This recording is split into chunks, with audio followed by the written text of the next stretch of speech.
Et là, on assiste à un phénomène particulier. Même des juifs très peu pratiquants, qui n'assistent pas régulièrement à tout l'office de Kippour, ont à cœur de venir se recueillir à la synagogue au moment du Yizkor, comme si leur seul lien avec la foi restait le souvenir des disparus.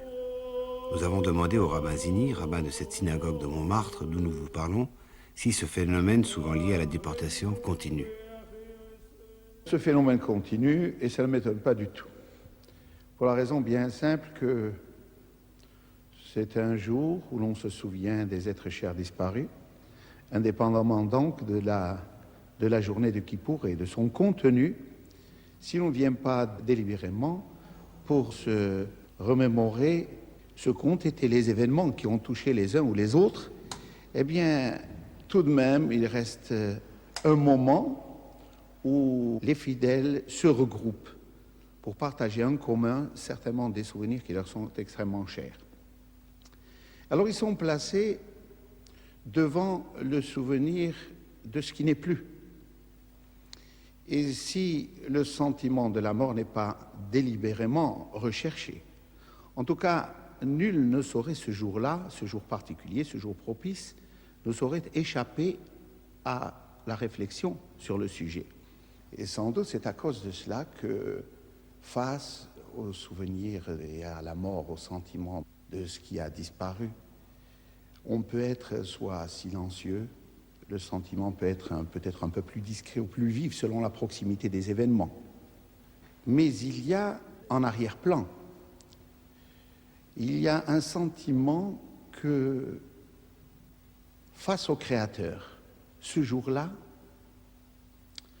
on a quelque chose peut-être à réclamer. Cette atmosphère que constitue la journée de Kippour, qui est en quelque sorte un procès, mais un procès discret. Un procès où chacun se sent concerné. Alors on voudrait dire au Créateur, tu as beaucoup de choses à nous reprocher, sans doute. Et nul face à toi ne saurait se présenter comme un saint ou comme un innocent. Mais tout de même, nous avons payé très très cher. Et ce sentiment-là, je pense, est un dénominateur commun. Et dans la forme, il est différent entre les communautés ashkénazes et séfarades. Mais s'il conserve une certaine tristesse, d'ailleurs légitime, parce que les communautés ashkénazes ont souffert très récemment des déportations, il y a dans les communautés séfarades un sentiment légèrement, si l'on peut se dire, un peu plus optimiste. Une espèce de pari sur la mort. On sait que le juge qui est là, qui est le Créateur, devant qui on doit s'incliner, on doit venir tête basse, eh bien, on peut lui demander beaucoup de choses. Car il est en même temps juge et partie. Et nul ne peut soupçonner le Créateur ce jour-là de souhaiter la mort de qui que ce soit. La mort est toujours une expiation, surtout lorsqu'il s'agit du sadique, de l'homme juste, ou alors de l'être innocent.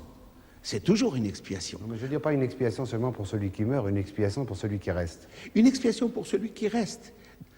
Et pourquoi? Parce que la mort, en fin de compte, c'est une frontière à passer.